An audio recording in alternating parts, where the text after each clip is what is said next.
Boa noite a todos. Bem, antes de nós começarmos a nossa reunião, eu vou fazer um pedido a todos vocês. Desligar o celular não tocar durante a reunião. Evitar nos instantes em que antecede a reunião a conversa paralela, porque nós temos notado que a gente conversa muito, né? Então, a casa está sempre preparada, né, para todo o trabalho, toda a harmonização. Então, nós vamos fazer a nossa parte, ajudando a espiritualidade, porque eles estão aqui preparando para nós recebermos. Então, se nós quebramos essa harmonia, o prejuízo é nosso. Então, vamos assim, ficar calmos, porque silêncio também é prece. Então, vamos fazer isso para que nossa harmonia fique melhor, para que nós possamos receber melhor do Pai. Manter as vibrações em torno de pensamentos enobrecidos, né? Geralmente a gente fica introvertido, né? Fazendo uma prece, pensando uma coisa boa, pensando em Jesus, para que a gente possa ter uma reunião bem agradável, né? Quero pedir também àqueles que não precisarem receber o passe, podem sair tranquilamente, mas aqueles que ficarem recebendo o passe, eu peço encarecidamente, espere terminar, espere acender a luz, porque não fica passando para lá e para cá, às vezes atrapalha o passista que está ali trabalhando, entendeu? Depois que acender a luz, aquele que tiver necessidade de sair mais rapidamente, porque lá tumultua um pouco, tem a outra passagem aqui na rampa, entendeu? Que é só descer aqui na rampa, pega logo ali embaixo tranquilamente. Encaminhar as crianças para a evangelização. E os que vão receber o passe, só levantar a terra, não da reunião, como já disse. Então eu agradeço encarecidamente a todos vocês, entendeu? Que tenham a paciência de estar aqui conosco, usufruindo dessas benesses de nosso Pai misericordioso que é Deus. Alcione, você quer ler para mim?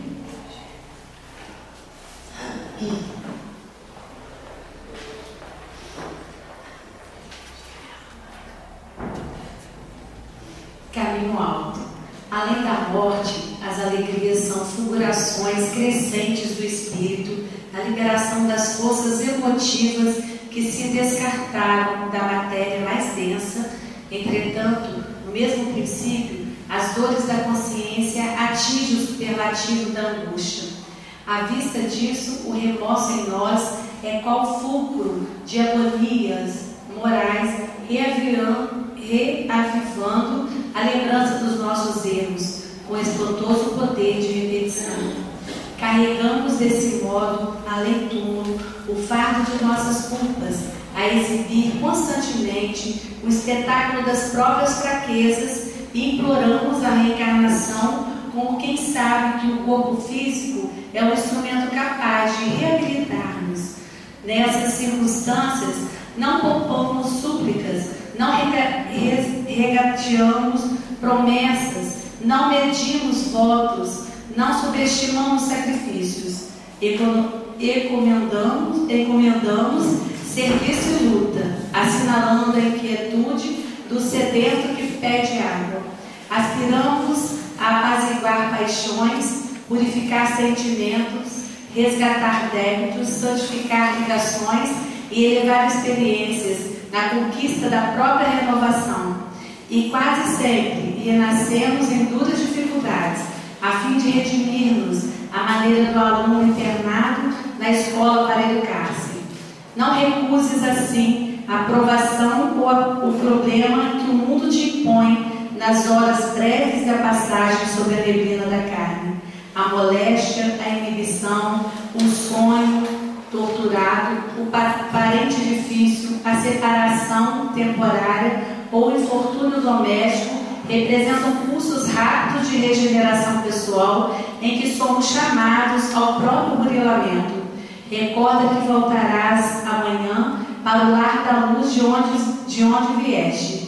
Não impeças que o suor do trabalho ou o pranto do sofrimento te dissolvam as sombras do coração.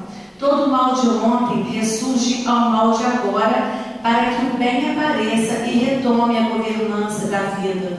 O erro desajusta, a dor restaura. É por isso que, entre a ilusão que obscurece e a verdade que ilumina, a reencarnação será sempre o alto caminho do recomeço. Emmanuel, do livro Ideal Espírita, psicografia Francisco Cândido Xavier, editora SEC. Nós vamos pedir o seu João para fazer a nossa prece inicial.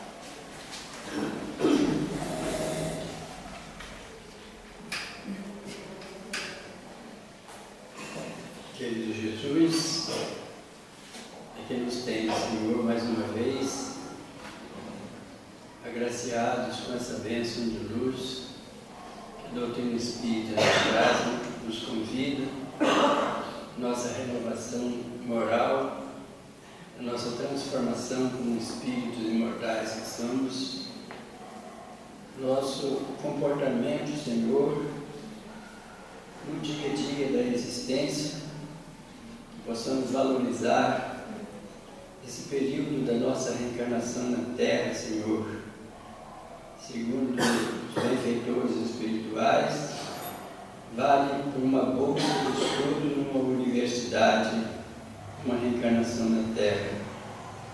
Possamos, Senhor, aprender a valorizar esta vida na Terra, a relação com os nossos irmãos, os companheiros de jornada, que são criaturas, filhas de Deus, iguais nós somos, e são companheiros que lutam, Senhor, talvez com dificuldades maiores, que não alcançaram ainda um pouco dessa luz do conhecimento que as doutrinas cristãs nos favorecem na nossa caminhada, para que possamos, Senhor, transformar a nossa vida num hino de paz constante, seja no lar, seja na sociedade, seja no trabalho, seja junto aos nossos companheiros de lutas, nas horas difíceis, nas horas de alegrias, saibamos controlar as emoções,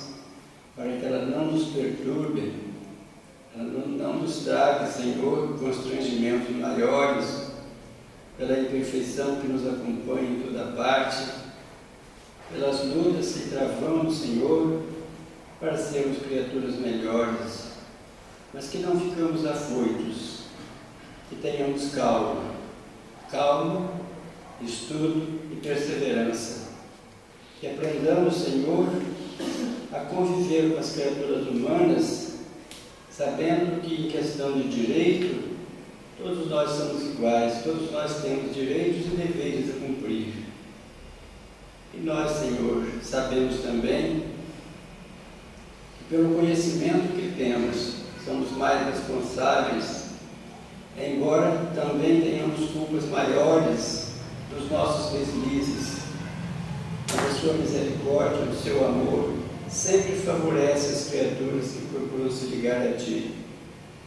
Abençoa, Senhor, o nosso pequeno esforço, a nossa vontade de aprender, de amar e de servir, para que possamos, Senhor, um dia despedir desse planeta abençoado que nos agasalha, no qual estamos matriculados, Senhor, não só nessa existência, das quantas já passamos por aqui. Ao sairmos daqui, possamos, Senhor, deixar marcado onde passarmos a marca da humildade, da compreensão, do companheirismo, do entendimento e da vivência pacífica e amorosa. Jesus amado, abençoa a nossa fé, a nossa esperança, Envolve todos aqueles que aqui se adentraram, Senhor, para que eles possam sentir a Tua presença e, ao sair daqui, sejam reconfortados com a assistência dos benfeitores amigos. Ampare também, Mestre, a nossa irmã portadora da exposição da noite de hoje, a fim de que ela se inspire na doutrina espírita, como sempre fez, para nos trazer a mensagem que reconforta os corações, ilumina a nossa alma nesses caminhos da evolução. Por tudo isso, querido Mestre, nós te pedimos e te agradecemos, agora e sempre, que assim seja. E assim, Mestre, com esta prece que nós acabamos de ouvir, nós pedimos permissão, Jesus, para darmos por iniciados nosso trabalho à noite. Que assim seja, graças a Deus. Nós temos aqui a Terezinha Moreira, que é nossa companheira assídua, né, nas palestras aqui, está sempre junto de nós, trazendo mais conhecimento, mais evolução para todos nós. Para todos nós, porque como a gente precisa desse trabalho, né? E nós lendo essa página inicial, aqui já está resumido o que nós temos a dizer. Caminho alto. Emmanuel aqui vai, como sempre, nessa página tão pequena, nos dando o roteiro, porque o tema que a moça nos deu está aqui. Resignação, fé, disposição de trabalho, entendimento. Está tudo aqui, não recuses assim a provação ou problema que o mundo te impõe nas horas breves da passagem sobre a neblina da carne. Aí ele fala que todas as nossas dificuldades representam cursos rápidos de regeneração pessoal em que somos chamados ao próprio burilamento. Então são esses ensinos confortadores, esclarecedores que a doutrina espírita nos traz, que nos preparam para esses embates da vida.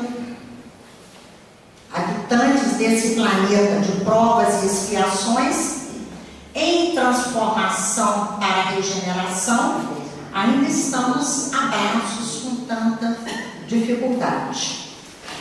Antes de entrarmos propriamente no nosso tema, eu gostaria de lembrar, talvez outros expositores nesse mês de outubro tenham feito, mas eu acho que sempre é bom nós nos lembrarmos do que nós comemoramos no mês de outubro.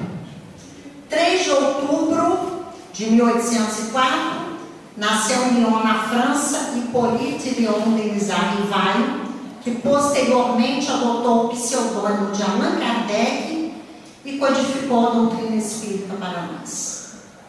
Um trabalhador do Cristo que aos 50 anos tomou contato com fenômenos das mesas girantes, as mesas que davam respostas que ele não conhecia, e ele, como um educador, um pesquisador, ele foi buscar o que havia por trás daquele fenômeno simplesmente físico. E entendeu que dali sairia toda uma doutrina filosófica, dali sairia a resposta a questões que intrigavam os filósofos estudiosos da alma por toda a história da humanidade.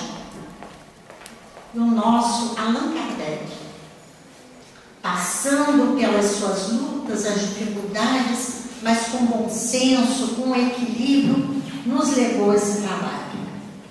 Então, que valorizemos Kardec, valorizemos o seu trabalho estudando a doutrina, fazendo com que realmente o Espiritismo seja para nós o consolador que Jesus prometeu. No dia 4 de outubro, comemoramos o dia de Francisco de Assis, que foi considerado, a personalidade do 2º milênio, aquele espírito que veio para tentar vivenciar o Evangelho de Jesus. fazia parte da Igreja Católica, mas não concordava com nada do que se passava, porque ele foi pedir ao Papa autorização para viver de acordo com os ensinamentos do Cristo. Muito amor e muito serviço. No dia 9 de outubro de 1861, aconteceu a primeira grande perseguição do espiritismo. O livreiro Lachado, francês, estava exilado na Espanha, em Barcelona, encomendou mais de 300 obras espíritas para divulgação. Ele era um adepto da doutrina espírita, mas o bispo de Barcelona entendeu que aquelas obras eram contrárias à Igreja Católica. Inicialmente foi pedido que a obra fosse devolvida, pelo menos à França, mas Kardec consultou os espíritos e eles disseram: deixe, porque a oposição é a melhor propaganda. E essas mais de 300 obras foram queimadas em praça pública na cidade de Barcelona. E Kardec recebeu a correspondência dizendo que as pessoas ficaram curiosas e recolhiam as cinzas dali, naquele feito, naquele momento tão importante, querendo saber que obras eram aquelas. E que se gritava: abaixo a Inquisição. A Inquisição propriamente dita já havia terminado, mas a intolerância não. Aquelas obras que levariam as pessoas a pensar incomodavam. Também no dia 13 de outubro, no mês de outubro, no dia 13, nós sabemos que foi o dia que desencarnou um grande espírita. Na minha opinião, em termos de mensagem de espíritos, é aquele que mais honra Kardec, Manuel Viana de Carvalho, chamado de Vianinha, cearense, desencarnou na Bahia, militar, professor de matemática, de ciências físicas, grande cultura, grande magnetismo, e diz uma parte da sua biografia que ele era tão arrebatador que onde ele chegava, ele fundava um núcleo. E por isso ele vivia sendo transferido, porque não era admissível que fim do século XIX, início do século XX, ele desencarnou em 1926, não era admissível que se fizesse tão ampla divulgação do espiritismo num país em que o catolicismo ainda era a religião oficial. Grande polemista, jamais saía vencido nas discussões e tem mandado mensagens maravilhosas em honra à doutrina e ao trabalho de Allan Kardec. E nós chegamos à nossa questão de hoje. Como essa página inicial já nos indicou, o caminho alto. Qual deve ser a nossa postura, o nosso comportamento nos momentos de dificuldade? Aí diz, comportamento espírita. Então, inicialmente, eu pensei na escala espírita. Allan Kardec, quando começou a tomar contato com os espíritos, ele percebeu que eles não eram todos iguais. Que, ao trazerem a mensagem para nós, simplesmente provavam que havia uma vida inteligente invisível, mas não provava a sua elevação espiritual. Então, Allan Kardec elaborou a escala espírita. E na primeira categoria, ele colocou os espíritos imperfeitos. E eu destaquei aqui, espíritos imperfeitos, preponderância da matéria sobre o espírito e propensão ao mal, ignorância, orgulho, egoísmo e todas as paixões que lhes são consequentes. O nosso mundo ainda é povoado de espíritos imperfeitos. Nós estamos aqui buscando nos melhorar, mas temos muito ainda a conquistar, já conquistamos muito, mas ainda temos muito a caminhar. Mas nessa categoria de espíritos imperfeitos, eu destaquei a 7ª classe. Essa é a maior categoria, porque depois tem os bons espíritos e depois os puros espíritos, que é classe única, né? Então, a 7ª classe são os espíritos neutros, nem bastante bons para fazerem o bem, nem bastante maus para fazerem o mal. Pendem tanto para o bem quanto para o mal, e não ultrapassam a condição comum da humanidade, quer no que concerne ao moral, quer no que toca à inteligência. Apegam-se às coisas deste mundo, de cujas grosseiras alegrias sentem saudades. Essa categoria de espíritos imperfeitos, existem umas que claramente não nos enquadramos nelas. Mas essa dos espíritos neutros, nós ainda temos algumas nuances dela. Ainda somos mais ligados à matéria, sabemos o bem que devemos fazer, mas ainda não fazemos. Nós nos lembramos da passagem de Paulo: o bem que eu quero, eu não faço. O mal que eu não quero, esse eu ainda faço. Somos nós, nas nossas diferentes situações da vida. Então, somos diferentes. Não pode haver uma postura única. E nós nos recorremos ao capítulo 3 do Livro dos Médiuns, onde Kardec nos fala que entre aqueles que estudaram a doutrina espírita e se convenceram pelo estudo, ele destacou 3 categorias. A primeira são os que creem pura e simplesmente nas manifestações espíritas e consideram o espiritismo uma ciência de observação. São os espíritas experimentadores. Então existe, até hoje ainda existe, porque essa questão de comprovar, tem que comprovar, ele só quer fazer a experiência. Então a moral espírita, os seus princípios filosóficos não tocaram. Ele quer apenas demonstrar a realidade do fenômeno. A segunda categoria vê o espiritismo mais do que fatos e compreendem a sua parte filosófica e admiram a moral que daí decorre, mas não aplicam. Admiram, a gente não conhece muita gente assim. O espiritismo é uma coisa maravilhosa, eu leio, eu me encanto, mas não é para mim. Ainda está muito longe, exige muito de mim. Aí a terceira categoria que Kardec colocou.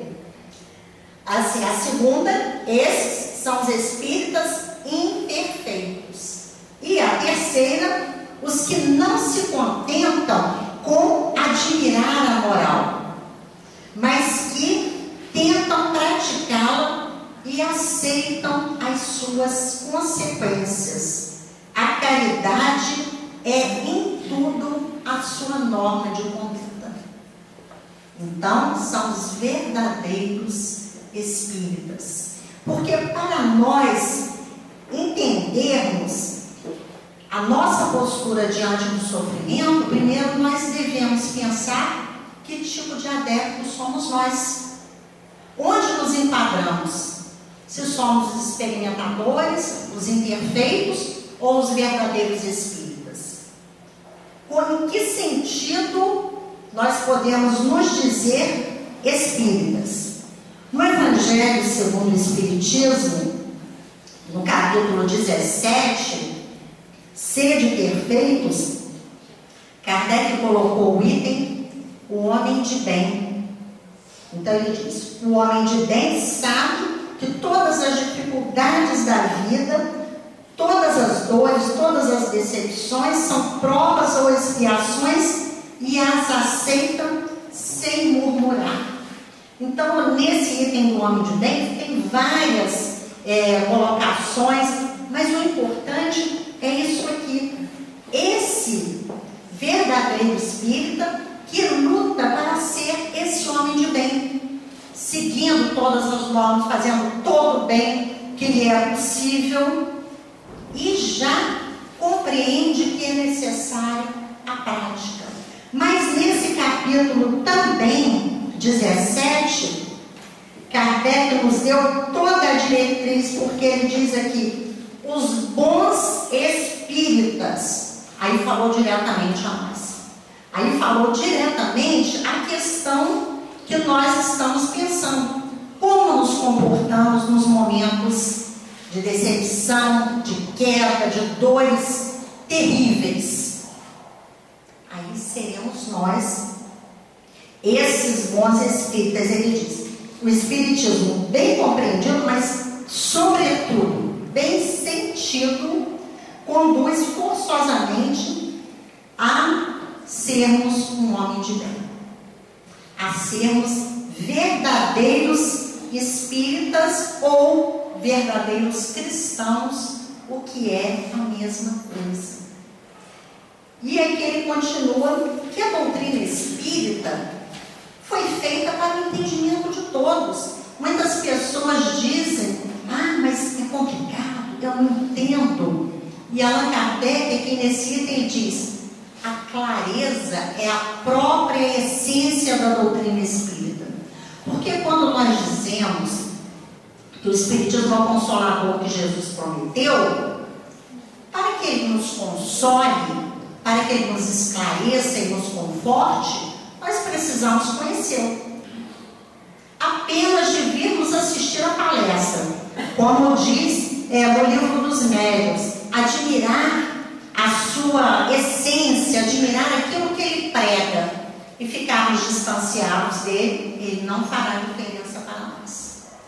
Porque naquele momento da provação, no momento em que parece que tudo cai ao nosso redor, precisamos de estar com a nossa fé fortalecida e apenas estudando a cada dia um pouco, somando conhecimentos, entendendo que essa fé irá nos fortalecer. E Kardec fala uma coisa que eu acho que nós observamos. Tanto não depende do conhecimento mais profundo, da maturidade biológica, que ele diz, a gente vê pessoas maduras, pessoas cultas, que não entendem o espiritismo. Mas vemos às vezes jovens, mal saídos da infância, entrando na juventude, na mocidade, e que já compreendem perfeitamente o seu sentido, compreendem a sua base.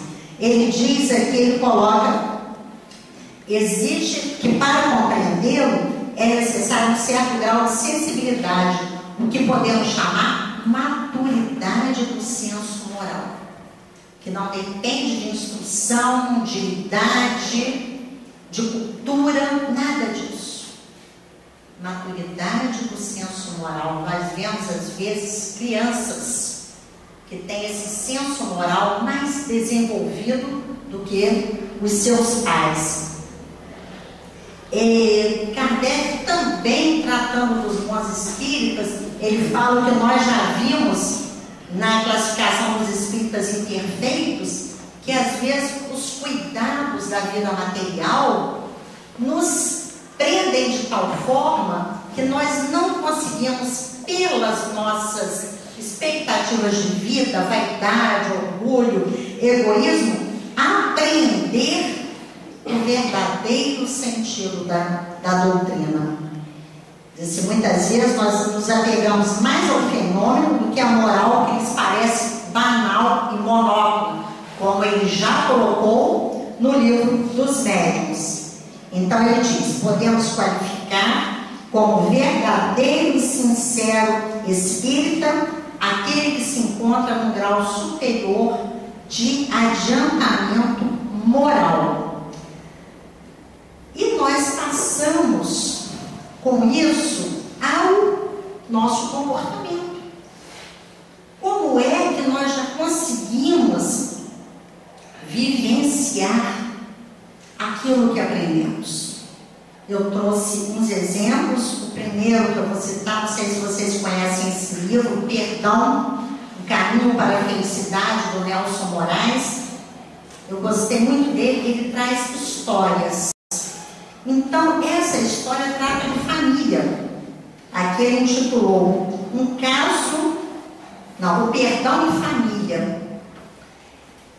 Porque são situações que nós ou já passamos ou já ouvimos falar.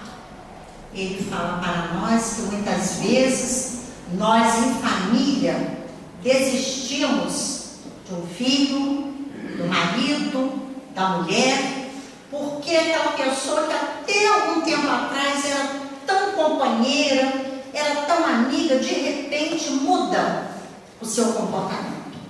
E nesse caso de família, ele narra o seu caso. Como tem aqui itens que eu já ouvi falar, eu achei interessante comentar, porque sempre é útil para nós. Então, primeiro ele faz uma análise, né? Não despular a conta de interesses egoístas e mundanos. E aí ele fala da experiência que ele viveu. Ele disse que ele tinha um filho, estava casado há 2 anos, tinha um filho pequeno, de 1 ano e pouco, e tinha um bebê. Aí, um belo dia, ele sai para trabalhar, quando ele olha no berço, o bebê estava morto. E aquilo foi assim, um choque para a família, mas fizeram o enterro. E o filho dele disse para ele, o filho e a mãe dele, disse que viram uma mulher no dia do enterro, gargalhando e dizendo que iria matá-lo, iria destruí-lo. E ele narra para nós que a partir daí a vida dele foi um verdadeiro tormento. Mas ele era espírita. Ele conhecia as influências do espírito, conhecia a existência da mediunidade, o quanto os espíritos podem influenciar. Mais tarde, ele, sempre atormentado, a vida com a mulher passou a ser um tormento. Ele disse que ele não podia se separar, porque ele sabia que a mulher dele estava tratando mal, tinha se transformado em outra pessoa, porque ela estava sob a influência daquele espírito. E ele usa o método que ele aconselha em todos os casos do livro, que é orar por aquele espírito, pedir perdão a ele, dizer assim, eu não lembro o que foi que eu fiz, mas pedir perdão e abraçar aquele espírito. Isso ele aconselha em todas as histórias. E ele falou que durante esses anos todos ele veio fazendo isso. Até que mais tarde a esposa engravidou. Não. Aí mais tarde chegou um dia em que esse espírito que estava sempre perturbando se rendeu, chorou, se arrependeu, e numa reunião foi dito que ele teria uma nova chance, que aquele que se apresentava como uma mulher iria reencarnar como sua filha, para que com a reencarnação, naquele convívio, eles pudessem se harmonizar. Diz aqui, esta é a prova que vos dou. E ele fala que desde que a mulher engravidou, ela tomou verdadeira aversão a ele. Durante toda a gravidez, foi um relacionamento muito difícil, ele sempre com muita prece, e pedindo aos protetores, pedindo aquele espírito que o perdoasse, e nasceu a criança. O que ele nos narra, a dificuldade do relacionamento com aquela filha. Desde pequenininha, desde que nasceu, ele não podia pegá-la no colo, porque ela chorava desesperadamente. Ela só ia para o colo de outra pessoa e, na mesma hora, ela parava.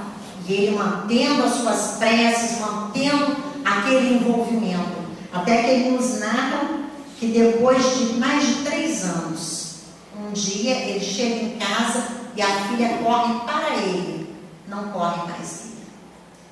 E ele diz aqui: não for o meu conhecimento espírita, talvez essa aversão, essa dificuldade continuasse até hoje. Então, esse comportamento espírita pautado no conhecimento, na experiência dele, nas lutas mediúnicas, ajudou no momento em que a provação, a dificuldade chegou dentro da sua casa. Porque chega para todos nós. Nós não sabemos o que vem, nem que hora que vem. Por isso devemos nos fortalecer.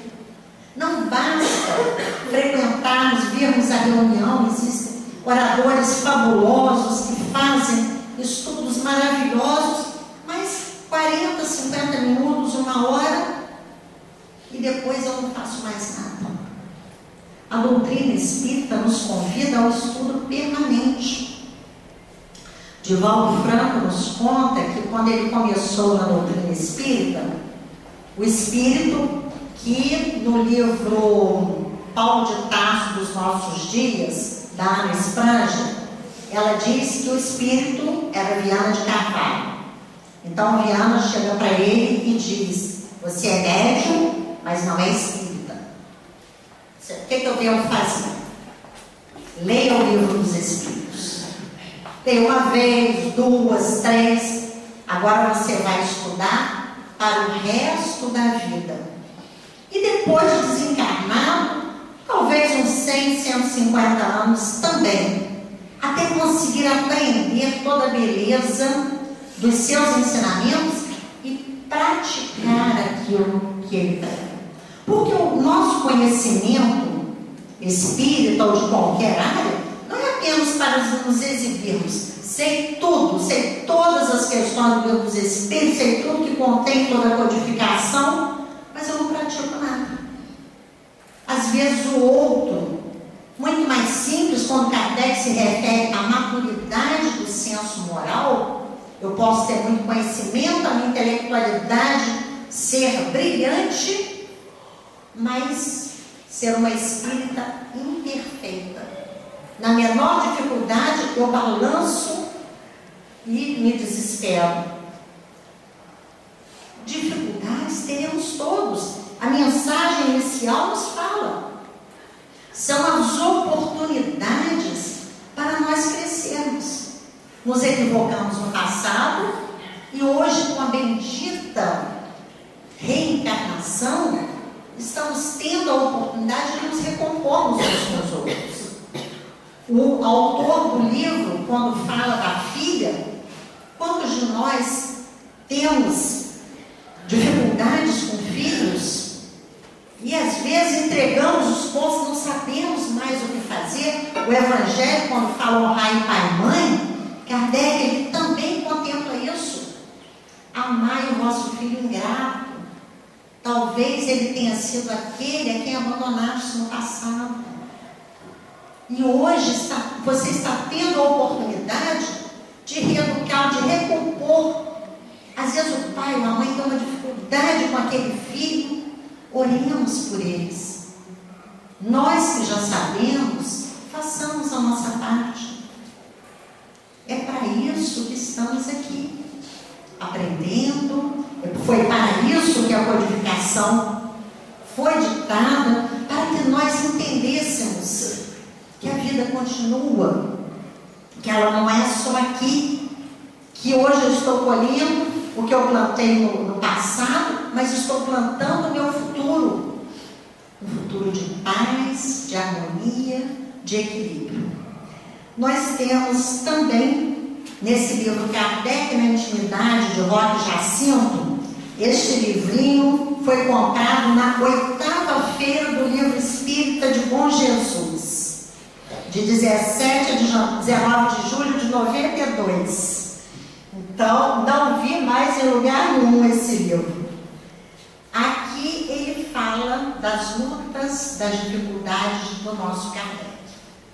Porque, principalmente neste mês, é importante falarmos dele, porque muitas vezes nós nos esquecemos. Às vezes nos encantamos com variadas literaturas, essa questão, né, como o espírito enfrenta os problemas, as tormentas, são tormentas, violência, injustiça, corrupção, coisas assim, guerras, doenças que considerávamos já extintas, que voltam, os nossos familiares, os desequilíbrios familiares. Como enfrentamos isso? Precisamos de estar preparados.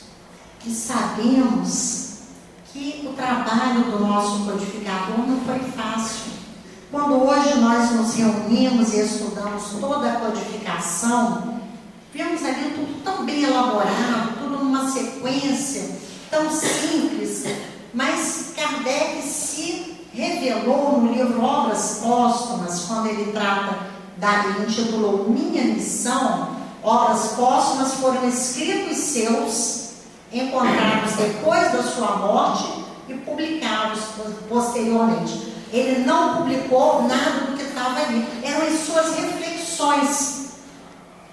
Então ele nos fala, o Espírito de Verdade falou para Kardec que não seria fácil, que não bastaria ele escrever um livro, 2, 10 e ficar tranquilamente em casa, que ele teria que enfrentar as reações, as agressões até dos melhores amigos, que as suas melhores intenções seriam deturpadas, a sua saúde seria abalada. E ele aceitou tudo isso. Então, nesse livro, eu tenho 2 histórias. Aqui fala número 9, Aves do Céu.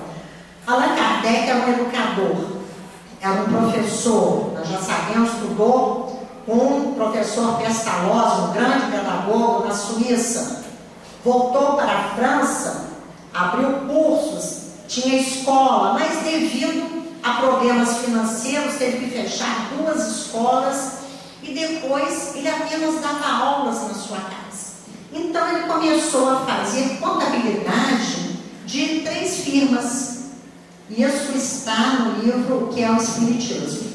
E aqui é uma história de uma dessas firmas, que o velho André, que é o seu patrão, diz para ele: sei que contabilizavas outras empresas e foste despedido. É assim. Então agora esse é o único emprego que o senhor tem. Aí o patrão começa falando: você trabalha muito bem e você sabe que o meu filho não é de confiança e eu estou querendo te dar uma promoção para que você me ajude, para que a empresa vá à frente e possa parar meu filho. E Kardec está ouvindo. Mas ele diz: só tem um problema, o seu envolvimento com o Espiritismo. Ele diz aqui: sabes que eu sou católico. Meu confessor outro dia falou-me da tua loucura com o Espiritismo. Se renunciares ao tal do Espiritismo, vou te dar o aumento que prometi. Aí Kardec pergunta, ou tem que te despedir. Século XIX, né? Mais do que nunca, mesmo na França, depois da Revolução Francesa, os ideais de liberdade, igualdade, fraternidade, a toda, mas a intolerância ainda era grande. E aí Kardec diz aqui, pensou nas dificuldades, como iria dizer para a mulher que havia perdido o último emprego, levantou-se calmo e tranquilo e disse: propago os princípios redentores do Cristo por amor a meu próximo. Necessito do salário que ganho aqui para minha sobrevivência, mas não estou autorizado a barganhar a verdadeira luz por um valor em dinheiro ou para ter parte em uma sociedade. A fidelidade aos princípios abraçados. E estava discutindo. E ele saiu dali triste, pensativo, e começou a pensar no Sermão do Monte, pensando em Jesus. Quando ele disse: olhai as aves do céu, que não semeiam, nem cegam, nem ajuntam em celeiros, e vosso Pai Celestial as alimenta. Não tendes vós muito mais valor do que elas? E qual de vós poderá acrescentar que seja 1 centímetro a sua altura? Olhai os lírios do campo, como eles crescem. Não trabalham, nem fiam, e eu vos digo que nem mesmo Salomão, em toda a sua glória, jamais se vestiu como eles. Salomão foi um grande rei dos hebreus, considerado sábio, era riquíssimo. Então se vestia de roupas valiosíssimas. E aqui Jesus diz que nem Salomão, com toda a sua riqueza, se comparou aos lírios do campo. E ele, reforçando com esses pensamentos a sua confiança, enxugou os olhos e seguiu para casa. O outro fala do sofrimento moral com os amigos, que também o Espírito Verdade o havia advertido. Sofria moralmente, ele era injuriado, ele era incompreendido, ele era perseguido. Os amigos que o rejeitavam interpretavam mal os seus gestos. Kardec tinha urgência, tinha pressa. Ele mesmo, em Obras Póstumas, ele fez um cálculo. Eu imagino que eu tenho 10 anos para cumprir essa tarefa. E foi mais ou menos isso. Então ele não podia perder tempo com coisas pequenas. E ele aqui, na sua anotação, triste pela incompreensão dos amigos, ele começa a escrever: não me cabe dizer todo o bem que fiz, mas eu tenho a minha consciência tranquila. Eu fiz o bem que eu pude fazer. Eu ajudei sempre que se fez necessário. Eu estive sempre pronto para receber, acolher. Estou tranquilo, estou cumprindo a minha tarefa. E ele continua, que ele lembra de Jesus: atire a primeira pedra aquele que estiver sem pecado. E com essas suas anotações, ele revê o que havia anotado, volta para os seus estudos e continua a trabalhar. Passamos por dificuldades, injúrias, calúnias, quedas, fracassos. Lembremos de Jesus. Lembremos do nosso codificador. E lembramos de Manuel Viana de Carvalho, que ele, no livro A Luz do Espiritismo, eu retirei apenas umas frases, ele intitulou: mesmo sofrendo, atravesse a floresta espessa das dificuldades e aflições, carregando o ideal de bem fazer, fazendo sempre o melhor. Então, essa floresta espessa de dificuldades e aflições, nós sabemos o que é isso. Mas o ideal de bem fazer, fazendo o melhor que podemos. Quando fazemos o melhor que podemos, tudo foi feito. E ele continua: sacudido pelos ventos tormentosos no caminho do dever, persevere em robusta confiança, prosseguindo resoluto. Então, com todas as adversidades, nos mantenhamos fiéis. E ele continua: a resposta do cristão faz-se conhecida pela atitude de segurança na verdade. Quando eu alicercei em mim a fé, a convicção, baseadas na razão, como diz a primeira parte página, a primeira parte do Evangelho segundo o Espiritismo. Fé inabalável só é aquela que pode encarar a razão face a face em todas as épocas da humanidade. Então, quando eu tenho isso bem firme dentro de mim, eu darei aos meus problemas, às minhas dificuldades, essa resposta do cristão que ele diz assim, diz aqui, atitude de segurança na verdade. E Viana de Carvalho, em outra mensagem nesse mesmo livro, ele diz: por essa razão é imperioso estudar o Espiritismo. Não é necessário, não é dever, é imperioso. O tempo é agora. Estudemos mais e analisemos melhor o Espiritismo, porquanto, com as suas lições no coração e na mente, encontraremos o pão e a luz, o instrumento e a rota para levarmos a harmonia e a paz real. Não são harmonia e paz passageiros do mundo. É imperioso que estudemos o Espiritismo para que realmente ele penetre em nós, para que esse conhecimento não seja apenas letra morta. Quando Jesus disse: conhecereis a verdade e ela vos libertará, é a verdade das leis da vida. Fomos todos criados simples e ignorantes para a perfeição. Estamos agora sofrendo, às vezes perdidos, sem saber o que fazer. Estamos sendo amparados. Cada mensagem, cada página que lemos, essa página tão pequena, essa página inicial, que preciosidade que é. Meditemos nelas. Tenhamos o hábito de ler o Evangelho diariamente, item por item. Se o item for muito grande, vamos dividindo, para podermos meditar em cada uma dessas passagens. E assim, aos poucos, solidificarmos em nós esse conhecimento. E nós encerramos agradecendo a casa.